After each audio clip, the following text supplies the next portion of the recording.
Another transfer, another one on the defense, someone we thought would be a starter. We'll talk about it today at Locked On Golden Gophers. You are Locked On Golden Gophers. No matter what we're going to do here, we're just going to keep rowing. Your daily podcast on the Minnesota Golden Gophers. However it turns out, we're just going to keep rowing. Part of the Locked On Podcast Network. Your team every day. We're just going to keep rowing, and keep rowing.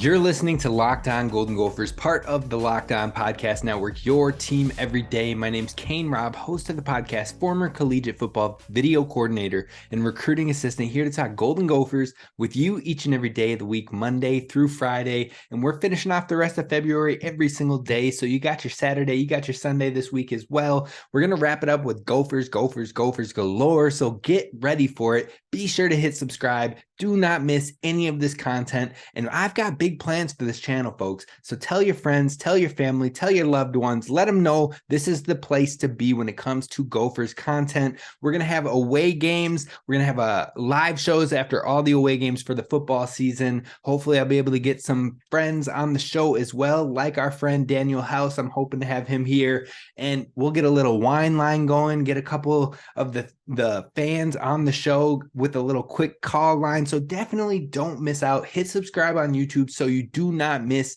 any content coming from the channel.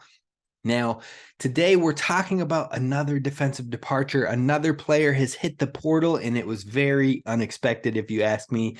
And so that player who officially made himself known to declare, or his intention to declare, for the transfer portal is Beanie Bishop, cornerback. He actually came to the Gophers last year as a transfer coming in, now has the intention to enter the portal as a graduate transfer.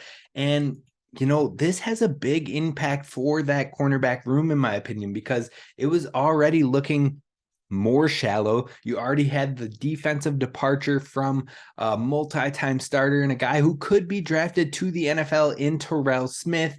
Then you had starter of the entire season at that nickelback corner position in Flip Dixon heading over to Rutgers. Then you had another player who played a massive amount of snaps for the Gophers on the defensive side of the ball, and Braylon Oliver, who hit the transfer portal. And now you have yet another player hitting the portal that was probably going to be asked to step into a bigger role potentially, and possibly be that second corner across the way from Justin Wally. So where do we go from here? There's so many questions to ask when it comes to this departure. And, you know, I have questions. We already had questions on who was going to step up for the cornerbacks. And now it looks like it's even more of a position of need. With the departure of Beanie Bishop, you've got Ryan Stapp still on the roster. You still got a bunch of young guys on the roster. You know Justin Wally will be across on the other side. But where do we go from here? Now, and when I say we, I mean we, Locked On Golden Gophers, did our way too early top 10 most intriguing players for the football team heading into the 23-24 season. And Beanie Bishop was on that list. So that tells you how high I was on him heading into this next year. He came in at number 8 on the top 10 most intriguing players for the 24 season. And Beanie Bishop was a player who has an absolute football name. Let's be real. I mean, Beanie Bishop, who wouldn't love calling that on game days? But secondly, he got fans excited in that spring game, his first spring game for the Gophers last spring, where he really flew all over the field, was able to make plays in the backfield, run stopping, pass deflections. He was all over the place in that spring game, and it got fans excited. Now, he came down with an injury heading into fall camp, and that hampered his early playing time. But as he came along in the year, he got more and more opportunity throughout the season. And I believe he's an absolute spark plug out there. He had so much energy. He brings hits. He's good in coverage. So he was an important player, and he stepped in at times for tea time when he had a couple spot injuries throughout the season. Now, he was also the highest graded cornerback for the Gophers in 2022, and he was top 25 in cornerback grades of the FBS, 47th in the nation. So adding in those FCS guys as well, with an 82.2 overall cornerback grade. Now, he had a coverage grade of an 80.7 as well, so he held his own. He was good in coverage. He could make plays in the backfield. He could be a run stopper. It's an impact loss. Whether he was a starter or not last year, I do truly believe he was going to have a lot of opportunity out there this season if he stepped into it. And I'm kind of shocked by the transfer overall. Now, he had 1 sack last year, 29 total tackles, and 20 of those were solo tackles. And he also had 11 defensive stops. He was targeted 20 times on the year with 133 yards given up and 1 touchdown given up. So not too terrible at all. And I really thought he was a likely starting candidate for the team next year. So this is a player that not only had bursts of impact for the Gophers, but he also was an impact player for Western Kentucky prior to that. This is a player who was a 2021 All-Conference USA first-team defensive back, and then he came into the Gophers program, and he made his name known, and he made small waves throughout the program, but it looked like larger opportunity was on the rise. So why is this happening? That is the real question. Why is this happening? Why did he hit the portal? And that's what we're going to talk about coming up next. First, a word from our friends over at FanDuel. They bring you this episode today, and it is the midway point to the NBA season. It's here, it's now, and it's the perfect time to download the FanDuel Sportsbook app, which is America's #1 sportsbook.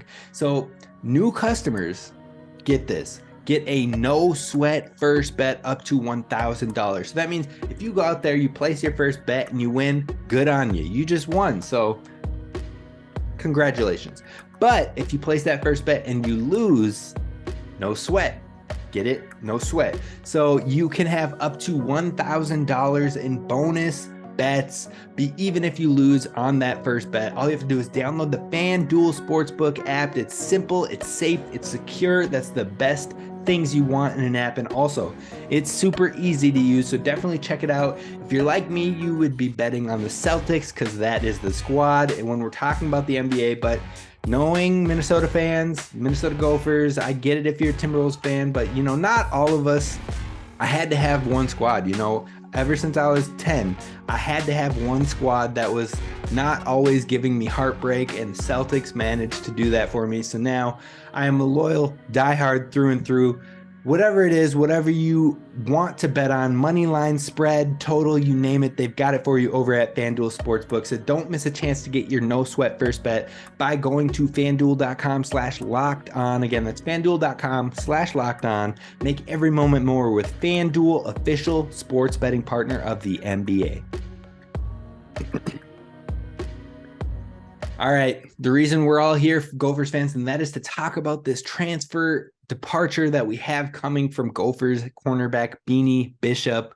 And like we said, the biggest question here is why? With now 3 big-time departures and many opportunities available on this defense, it feels strange. I don't get it. Why is it happening? That is the question running through Gophers fans' minds right now, and I'm right there with you. So why? Although I can't necessarily give you the exact reason why, I can't for certain give you it's because of this. That being said, I'm hoping to learn more. I've reached out to a couple different places, and I'm hoping to have an answer for you sooner on that, because you know what? It doesn't add up. But maybe it could be youth on the rise. Maybe it could be opportunity. Maybe it could be something unrelated to football. We don't know. Hopefully we will know more soon. But all of that being said, I think one thing to keep in mind is to be on the lookout for Beanie Bishop's next landing spot, because what we've seen from these other 2 defensive departures that had tons of opportunity in minutes, we've seen them go to other Power 5 schools. That's one thing we've seen. And another thing we've seen is they've usually ended up to go play with a former coach of theirs or closer to home. Now you saw that with Braylon Oliver. He went back home to Georgia Tech, so still in the ACC Power 5 conference. Then you look at Flip Dixon, and he went to play with former coach over at Rutgers who used to coach with the Gophers. Now he is with Rutgers, and Flip is playing back with that coach. So again, the relationships or the home drawing them back, that has been a commonality between the players who look to be having major minutes with the Gophers. Now, some of the others that left, Gage Keys, Austin Booker, Steven Ortiz Jr., those guys maybe a little bit different. They're looking for more opportunities, more time to play. So not as much of a question mark there, but these guys that we've lost that have had the opportunity, that have played a lot of snaps, that's what we're seeing. We're looking at possibly maybe going back towards home or going to play for a former coach. So what does that mean for Beanie Bishop? Well, if you're looking at back home, he's from Kentucky. He played at Western Kentucky. I wouldn't expect him to go back there, especially because his former DB coach did in fact leave and got hired. We'll talk about that in a second. But what other programs in Kentucky could maybe call out to him? Let's start with the Kentucky, University of Kentucky, the Wildcats. Maybe they give him a call. They saw some opportunities, got some tape up there with the Big Ten. He's got his tape with Western Kentucky where he was a first-team Conference USA. Maybe the SEC comes calling and they're like, look, come back home. Let's do this thing. We're building it up. We lost to Iowa last year in the bowl game. We want to get back on track.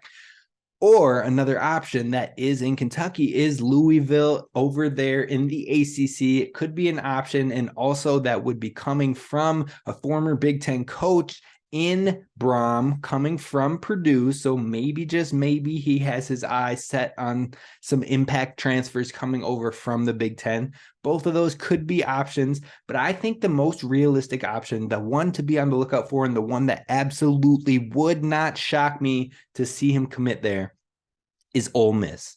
Ole Miss in the SEC, a Lane Kiffin coach team, and in fact, the Western Kentucky defensive back coach during Beanie Bishop's time is now the cornerbacks coach at Ole Miss. It's all aligning. It's all kind of maybe making sense. Maybe, just maybe, it could have played a reason. We'll find out. Time will tell. But I think that one maybe makes sense, heading over to Ole Miss, an SEC school that gets a lot of hype, gets a lot of love. You're going to play with a coach that you had a lot of success with and a lot of maybe good relationships with. That one makes the most sense to me, and I would not be shocked in any way if that is how it ended up playing out. Now, the other possible scenario, and by far the worst case scenario when it comes to potential options that fit this trend, would be following the Gophers cornerbacks coach, former Gophers cornerbacks coach, over to Wisconsin, over to Smelly Town, over to the skunk family with the Badgers. I mean, say it ain't so. Please don't make that happen. But if he goes with Coach Haynes over to the Wisconsin Badgers, I'd be sick. I'd be livid. I would, you know what? We're just not going to go there. We're going to ignore that. It is a possibility, but it is not one that we want to count as a realistic possibility. Now, like I said, he's already played for Western Kentucky. I don't see him going back that way. In fact, I would be shocked if he didn't go to another Power 5 school. If I took a shot in the dark, it would be Ole Miss. And again, I said maybe, just maybe, that could explain maybe the seemingly random departure. We'll see as more information comes out there. But the major question here is what happens next for the Minnesota Gophers. Who's got next? Who's on deck? Who is going to fill that major opportunity? That's what we have to dive into coming up next. Gophers fans, we're wrapping this one up with who's got next in that cornerback room. Are they on the roster? Is it a transfer? What are we doing here in the cornerbacks? Now, we know we got our boy Justin Wally out on the outside. We know Jack Hendrickson could fill that nickel role that we saw Flip Dixon play so well last season, and it seems like that's what they were looking for when they had him come on board from the transfer portal. But who has the other outside corner position? Who could step up? That's what we got to talk about. Before we get into that, I want to know who you think it could be. I want to know who you hope it could be. Who do you think is the guy to be the guy? Are they on the roster? or are they a transfer coming in? Let me know down in the comments on YouTube below, but here are my thoughts on this one. Now, I think there's multiple options out there. I think you could go a number of different routes, and it all depends on who is ready and who is showing out, and that is exactly what this spring session is for. Now, the most upside, in my opinion, could be young guys like Rylan Kelly, like Tariq Watson, and like Zaquan Bryant. Now, all these guys, athletic, all these guys, young, have a lot of potential. And if they come into their own, if they step up, they could be a staple for you at the position for years and years to come, which is definitely a positive, a benefit, a plus side to one of these guys being able to step in and own that role. Now, only two of those three, Rylan Kelly and Tariq Watson, are at the spring sessions right now, will be in the weight room currently working with the team, be at the spring game. Zaquan Bryant is still a senior in high school, but that being said, that shouldn't count him out necessarily. It all depends on how much work he puts in, how he grasps the playbook, how he gels to the defense, how he understands the concepts and takes it in. So don't rule him out completely yet. And I'll tell you a little bit more why on that in just a moment. But the other two guys, Tariq Watson, Rylan Kelly, both guys that could step up. Tariq Watson impressed me in moments during the camps last year, whether that be the spring ball or the fall camp. Saw moments from him. There was times where he was lining up directly with Dalen Wright during the spring game. There were times in the fall camp where I just saw the potential, saw the momentum. He's got some speed to him. Now, I saw him also taking up coachable moments from Beanie Bishop on the field, from Coach Haynes on the field. So I think overall, I wouldn't count it out. And he might be now the leading candidate of the young guys, of these guys, and some sleepers I've got for you later that could step into that role. But the other idea, the other thought process here is going with some of the older guys, and that could be a Ryan Stapp, who we saw last year come in as a transfer. He's performed in moments, was kind of down in some moments, so we'll see if he's able to take that next step up and be lights out like we saw him at the FCS level with Abilene Christian. But he is definitely an option and probably maybe has the front runner at that position until a young guy or impact transfer were able to come in and take a hold of that spot. But the other thought with older guys is an impact transfer, like I just said. Now, this would likely be needed regardless of the intention of starting them or not, because depth-wise, this Gophers cornerback room is going to need some experience. They're going to need some depth in case of injury, someone who can step in and play and get it and understand very quickly what the speed of this game is in live game action. So I could not with a boat be surprised if the Gophers land one, maybe even two cornerbacks in the transfer portal in that second window. Now, that second window doesn't start until May 1st, which is after the Gophers' official spring game this year, which is in April. So it's definitely something to keep an eye on, and we'll definitely keep you posted here at Locked On Golden Gophers. So be sure you're subscribed.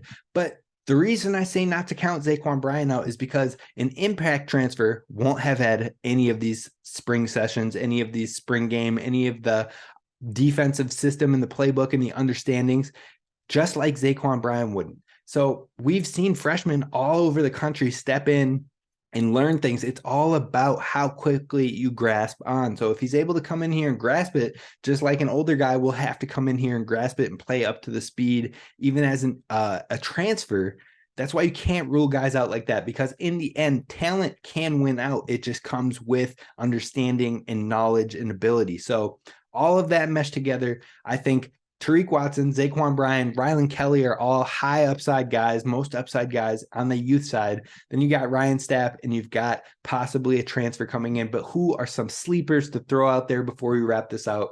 The first in Aiden Gowsby, the second Miles Fleming, and the third Garrison Monroe. I think all of those guys are sleepers to keep on the radar. They'll all be in that spring sessions, in the spring game. So I think the spring game can tell us a lot on who has the upper hand to kick this off before any transfers get involved, before any of the fall, summer freshmen get involved. So it'll be something we'll stay tuned for. But heading into offseason, priority number one was definitely the edge in the pass rush. Right now, I think it switches. I think it changes up, and priority number one, numero uno, is going to be the cornerback position. I believe that wholeheartedly, and we will keep you posted on what we find here at Locked On Golden Gophers. This is Kane Rob signing off. I will see you tomorrow. Be sure to hit subscribe, row the boat, Sky Yuma, go Gophers.